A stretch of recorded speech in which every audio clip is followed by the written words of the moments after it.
오늘 읽은 말씀으로 베드로가 무너지다라는 제목으로 함께 말씀을 나누도록 하겠습니다. 이런 블레셋이 이스라엘과 전쟁을 벌이기 위해서 진을 칩니다. 이 소식을 들었던 사울 왕이 이스라엘 군대를 이끌고 맞은편에 진을 치지요. 잠시 후에 블레셋에서 역사상 가장 강하고 위대한 장수였던 골리앗이 그 진과 진 사이에 나와서 이렇게 소리를 지릅니다. 군대끼리 싸울 필요가 뭐 있냐? 너희 중에서 나와 싸울 수 있는 한 사람을 택해서 보내라.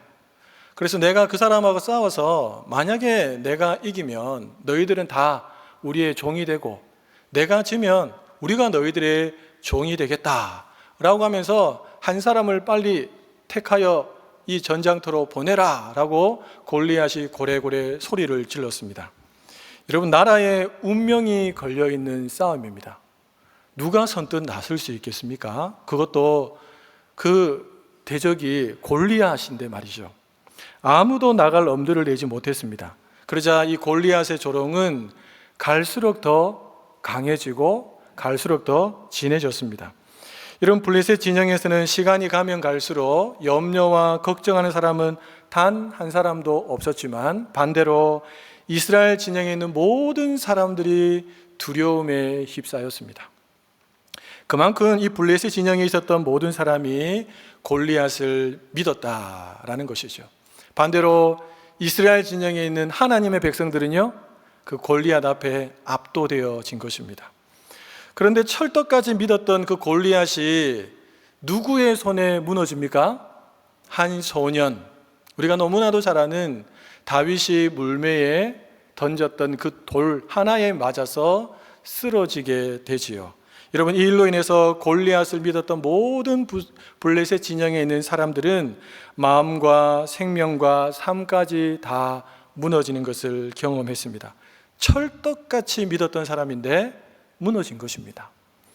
여러분, 이 세상에는 아름다운 미모를 가진 사람들이 많습니다. 특별히 우리나라에 많이 있다는 거 아십니까? 오늘 이 자리에도 아름다운 분들이 너무너무 많이 나오셨는데, 왜 우리나라에 아름다운 사람들이 이렇게 많은가?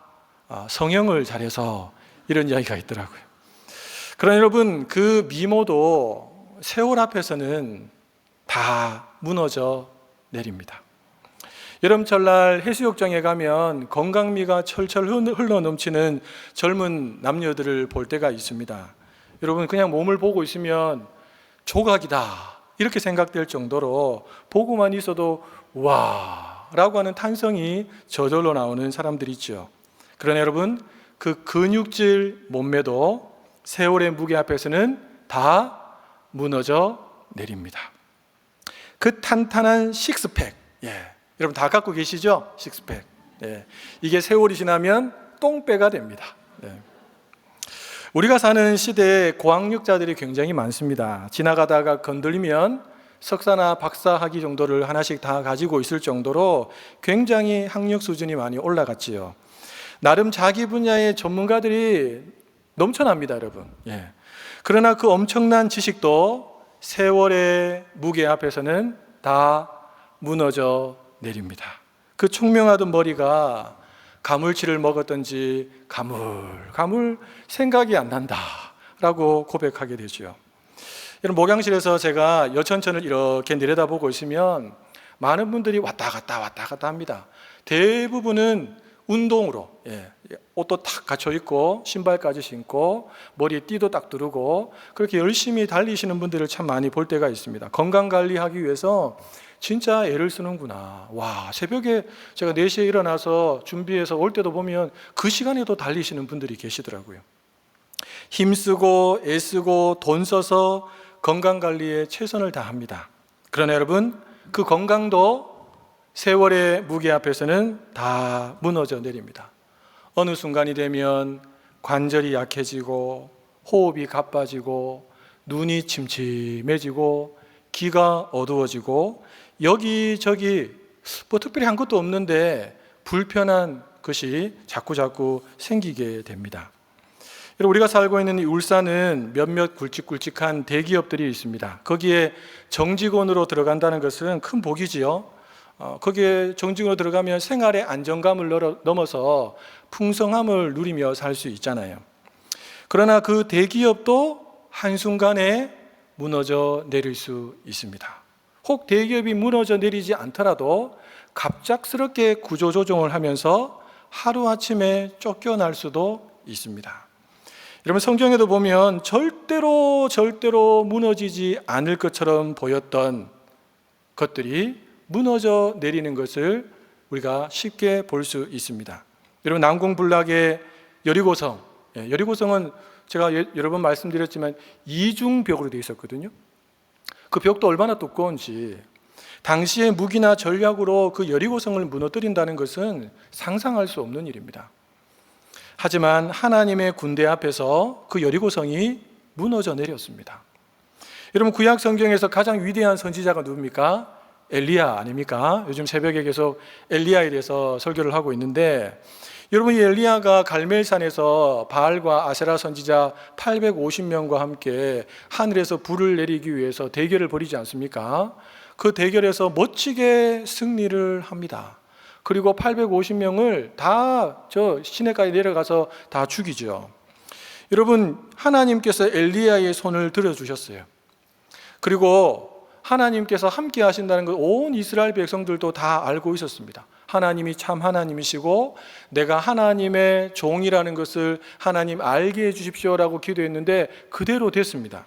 그런데 그 이후에 아합 왕을 통해서 그 소식을 전해드렸던 이세벨이 가만히 있지 않고 사람을 보내서 엘리야를 죽여버리겠다라고 하니까 그 말을 듣고 엘리야의 마음이 한순간에 다 무너져 내려서 도망자가 되고 맙니다.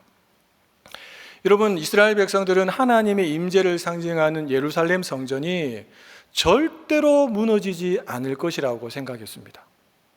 우리가 잘못해도 저 성은 절대로 하나님이 계시는 곳이니까 무너지지 않는다, 하나님 우리를 버리지도 않으시고 우리를 반드시 지켜주신다라고 철떡같이 믿었습니다. 그러나 하나님께서 계속해서 선지자를 보내서 너희들 이렇게 살면 안 돼, 돌이켜야 돼 라고 경고하고 또 경고하고 심지어는 예루살렘 성이 무너진다고까지 경고했음에도 불구하고 설마 그런 일이 있겠어? 라고 했는데, 여러분, 예루살렘 성이 바벨론의 침공으로 인해서 완전히 다 무너지게 되지요. 사랑하는 여러분, 이 세상에 있는 사람이나 건물이나 기업이나 나라나 무엇이든지 다 무너질 수 있습니다. 그러니 살다가 무너짐을 당할 때 우리는 절망할 필요가 없습니다. 원래 무너질 수밖에 없는 것이었는데 이제 무너지는 것이구나 라고 여러분 받아들이셔야 됩니다. 오늘 본문에는 예수님의 제자였던 베드로가 무너지는 장면입니다. 여러분, 베드로 12제자 중에서 가장 다혈질적이고 가장 적극적이고 가장 확신에 찬 어조로 예수님 곁을 지키겠다고 했던 사람이 아닙니까? 그가 이 무너지기 바로 전에 뭐라고 말했냐 하면, 내가 주님과 함께 감옥에도 들어가고 내가 주님과 함께 죽는데도 가겠습니다 라고 고백했던 사람이 베드로였습니다. 그리고 그는 그 말대로 예수님을 잡으러 온 무리 중에 한 사람의 귀를 칼로 쳐서 잘라버립니다. 무력을 통해서라도 예수님을 지키려고 했던 베드로의 의지가 보이는 장면이죠. 그랬던 베드로가 여러분 3번이나 예수님을 부인하면서 3번 부인했다는 것은 뭡니까? 철저하게 무너졌다는 것입니다. 철저하게. 사랑하는 여러분, 아무리 강하게 보이는 사람이라도, 아무리 튼튼하게 보이는 건물이라도, 아무리 강하게 보이는 그 어떤 것이라도 다 무너질 수 있음을 기억하시기 바랍니다. 여러분, 이것이 인류의 역사요, 성경의 역사입니다. 한 시대를 제패했던 그 엄청난 제국들도 다 무너져 내렸습니다. 그럼 무너지지 않으려면 어떻게 해야 될까? 성경이 우리에게 알려주는 방법은 간단합니다. 겸손한 마음의 태도를 잘 유지하는 것입니다. 왜 겸손한 마음을 가지는 것이 무너지지 않는 것일까? 왜냐하면 대부분 여러분 무너지는 이유가 뭐냐 하면 교만하기 때문에 무너집니다. 교만하기 때문에. 여러분, 왜 교만하면 무너질까요? 성경은 하나님은 교만한 자를 어떻게 하신다고 하셨습니까? 대적하시거든요. 하나님이 대적하는데 어떻게 안 무너질 수 있겠습니까? 아무도 버틸 수가 없습니다. 그런데 겸손한 자는 하나님 어떻게 하십니까? 도와주십니다. 사랑하는 성도 여러분, 성경은 무너지게도 하고 무너진 것을 다시 세우기도 하시는 분이 있는데 그분이 바로 하나님이다 라고 우리에게 알려줍니다. 하나님은 자녀를 낳지 못해 무너져 버렸던 한나의 마음과 삶을 다시 세워주셨습니다. 완전히 무너져 황폐해버렸던 그 예루살렘 성전을 다시 하나님은 세우셨습니다. 완전히 무너진 가문, 나오미의 가문을 하나님은 다시 세우셨습니다. 사랑하는 성도 여러분, 우리 하나님은 무너뜨림의 달인이시면서 동시에 세우시는데도 달인이십니다. 심지어 우리 하나님은 완전히 다 무너져 버린 것, 아무런 희망도 보이지 않는 것조차도 다시 세우실 수 있는 전능한 분이심을 믿으시기를 바랍니다. 여러분, 에스겔 선지자가 마른 뼈 환상을 보지 않습니까? 마른 뼈에 무슨 여러분 희망이 있겠습니까? 말라 다 비틀어져서 조금만 더 지나면 그냥 스치기만 해도 부서져 버릴 그 마른 뼈들. 그런데 하나님께서 뭐라고 말씀하십니까? 이 마른 뼈와 같은 지금의 이스라엘, 영적으로 완전히 말라서 생기라고는 도저히 찾아볼 수 없는 지금의 이스라엘을 내가 강한 군대로 세울 것이다.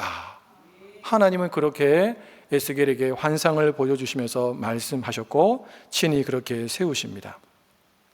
사랑하는 성도 여러분, 예수님은 이 베드로의 무너질 것을 미리 알고 계셨어요. 그래서 예수님은 누가복음 22장 31절과 32절에서 이렇게 말씀하십니다. 우리 같이 한번 화면을 보시면서 한번 읽어보겠습니다. 시몬아 시몬아, 보라, 사탄이 너희를 밀가부르듯 하려고 요구하였으나 그러나 내가 너를 위하여 내 믿음이 떨어지지 않기를 기도하였노니 너는 돌이킨 후에 내 형제를 굳게 하라.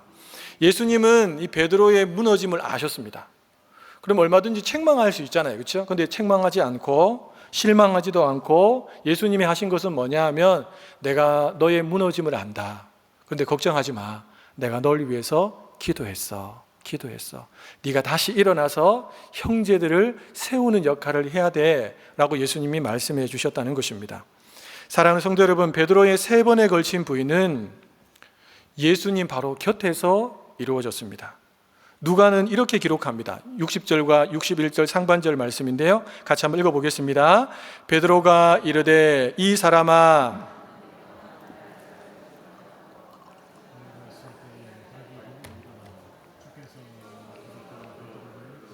아멘. 이런 베드로의 부인을 듣고 예수님께서 돌이키셔서 누구를 봤다고요? 베드로를 봤습니다. 베드로와 예수님의 눈빛이 딱 이렇게 마주친 겁니다. 여러분, 어떤 눈빛이었을까요? 우리 예수님의 눈빛, 정죄의 눈빛이었을까요? 아니면 불쌍히 여기는 사랑의 눈빛이었을까요? 예수님은 어떻게 네가 나를 부인할 수 있느냐라고 그 자리에서 큰 소리를 치실 수 있었습니다. 그러나 예수님은 그러지 않았습니다. 여러분, 저도 신앙생활 하면서 무너진 적이 참 많습니다. 하루는 정말 마음도 다 무너지고 삶도 다 무너졌던 어느 날 말씀을 묵상하는데 주께서 돌이켜 베드로를 보시니 라고 하는 이 대목 앞에서 탁 멈춰섰습니다. 도대체 어떤 눈빛으로 예수님이 베드로를 보셨을까? 그 앞에 미리 네가 나를 부인할 것 예수님 다 말씀하셨고 너를 위해서 내가 믿음이 떨어지지 않도록 기도까지 했다라고 하는 그 말씀을 비추어 봤을 때 제가 묵상하기에는 예수님의 그 눈빛이 정죄의 눈빛으로는 보이지 않았습니다. 오히려 예수님의 그 눈빛이 사랑의 눈빛처럼 보였습니다. 괜찮아. 너 다시 일어날 수 있어. 괜찮아. 너무 절망하지 마. 이런 눈빛으로 다가왔습니다. 그래서 말씀을 묵상하면서 눈물이 핑 돌았던 적이 있었던 것 같습니다. 여러분, 옆에 계신 분들에게 한번 이야기해 주시기 바랍니다. 괜찮습니다. 그럴 수 있습니다.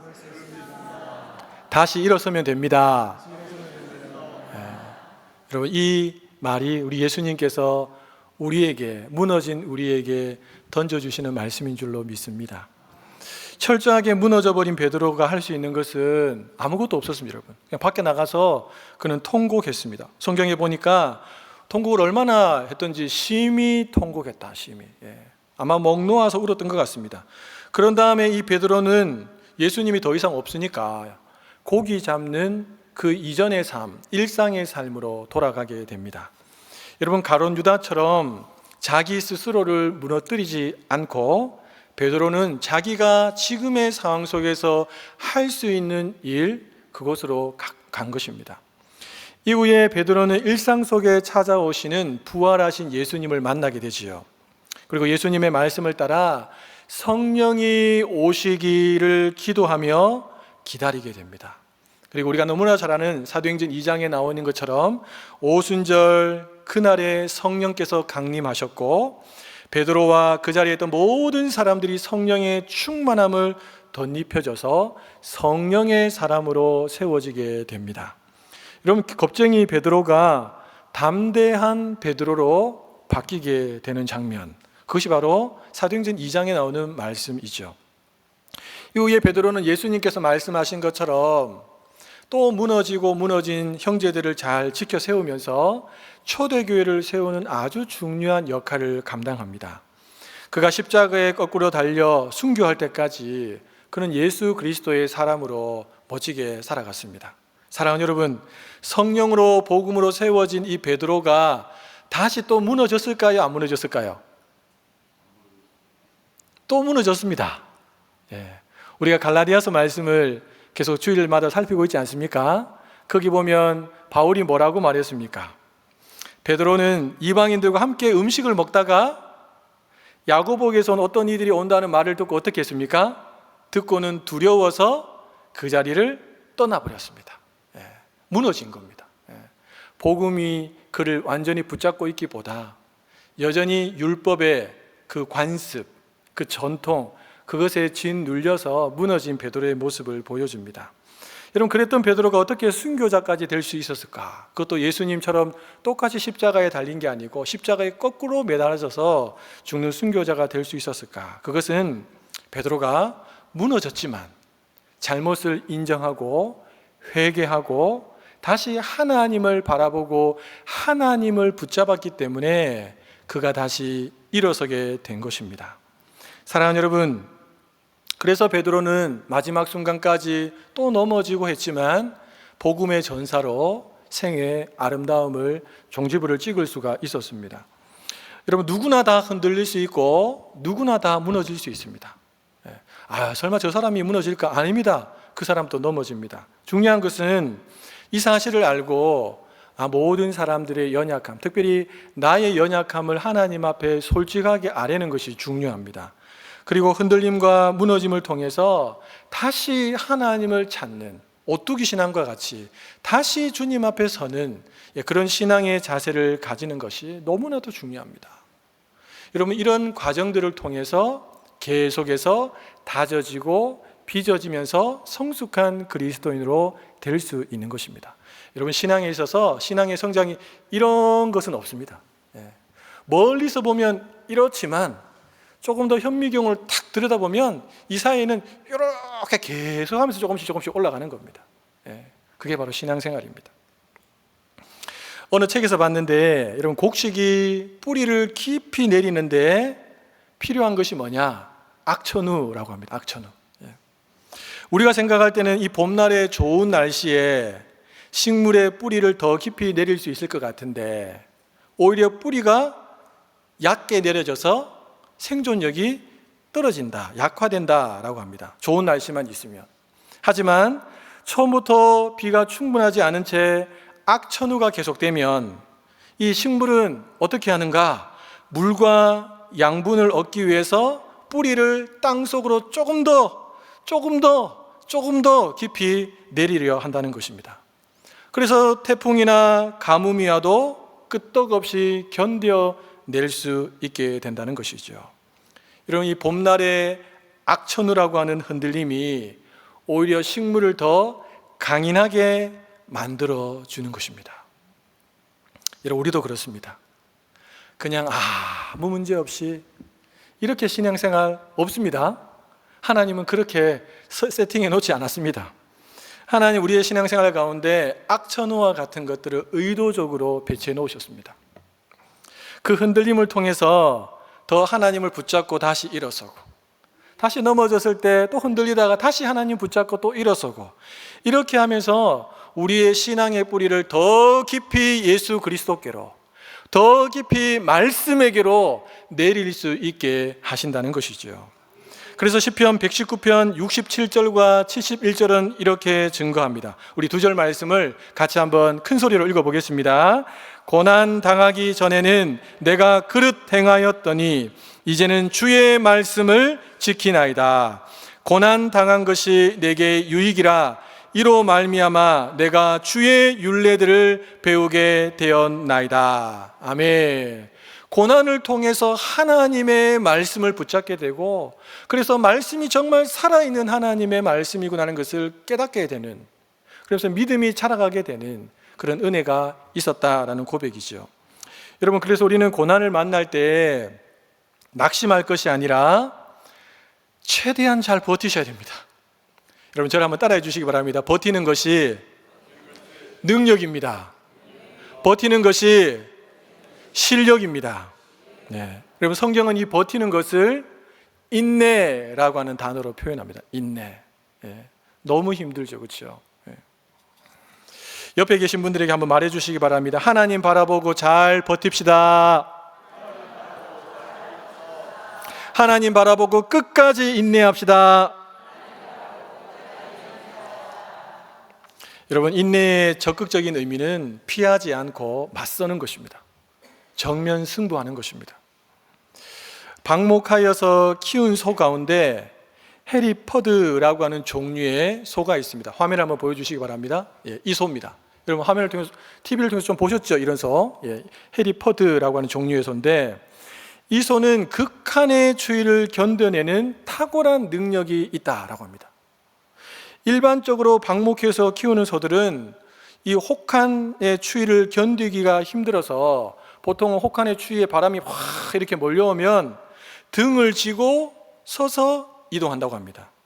그러다가 체온이 내려가고 이 칼날 같은 냉기를 견디지 못하면서 쓰러지면서 동사에서 죽는 것이 일반 소들의 추위에 대한 반응이라고 합니다.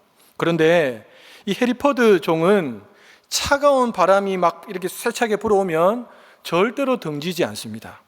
정면으로 딱 맞서서 본능적으로 앞으로 나아갑니다.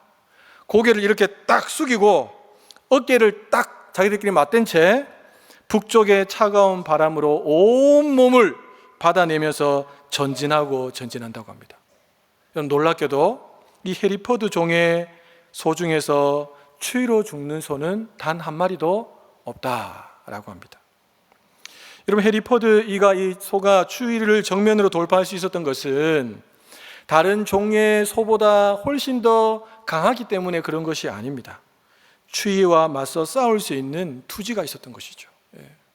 여러분, 우리도 고난이라고 하는 바람이 세차게 우리에게 몰려올 때, 우리를 막 죽일 것처럼 몰려올 때 등을 돌리고 도망갈 것이 아니고 고개를 딱 숙이고 어깨를 딱 맞대고 우리는 기도하면서 하나님을 붙들고 한 발짝 한 발짝 앞으로 나가야 될 줄로 믿습니다.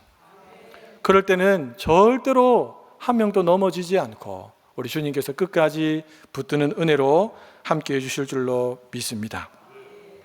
우리 성경에 나오는 많은 믿음의 선배들이 그런 삶을 살아냈습니다. 사랑하는 성도 여러분, 언제든지 무너질 수 있는 나를 믿지 마십시오. 제가 장례식 가면 꼭 이야기를 하는데, 나는 5분 뒤를 장담할 수가 없습니다. 5분 뒤에 무슨 일이 일어날지 아무도 모릅니다. 여러분, 내 옆에 있는 사람 든든해 보이고 힘이 될 것처럼 보이죠. 그러나 그 사람도 너무 믿지 마시기 바랍니다. 사람은 믿음의 대상이 아니고 사랑해야 될 대상입니다. 사람이 세운 어떤 것도 믿지 마시기 바랍니다. 여러분, 사람의 손에서 만든 것인데 무슨 능력이 있겠습니까? 아무리 과학이 발전해도 그거 너무 신뢰하지 마시기 바랍니다. 오직 나를 나되게 해주실 하나님 한 분만을 여러분 믿으시기를 바랍니다. 세상 거 다 믿고 하나님 안 믿는 거하고, 세상 다 안 믿고 하나님 한 분 믿는 거하고 둘 중에 하나를 선택해야 되는데, 여러분 이왕이면 전능하신 우리 하나님 믿는 그 편을 선택할 수 있기를 바랍니다. 그럴 때 하나님은 겁쟁이 베드로에서 복음의 전사 베드로로 세워주셨던 것처럼, 겁쟁이 같았던 나, 부족하고 약하고 한없이 보잘것없고 아무짝에도 쓸모없을 것 같은 나를 들어서 하나님은 복음의 전사로, 하나님 나라의 일꾼으로 더 아름답게 당당하게 세워 가실 줄로 믿습니다. 지금 여러분의 삶 가운데 고난과 흔들림과 어려움과 낙심과 눈물의 상황이 찾아오신 분들이 계십니까? 사랑하는 성도 여러분, 하나님 여러분을 미워서 허락하신 것이 절대로 아니란 사실을 기억하시고, 오히려 이 상황을 통해서 하나님 여러분을 더 아름답게 빚으셔서 더 아름다운 모습으로 세워주기 위한 하나님의 하나의 방편이다 라고 생각하시고, 믿음으로 정면 돌파하시면서 하나님 바라보고 전진할 수 있는 우리 성도님들 다 될 수 있기를 예수님의 이름으로 축복합니다.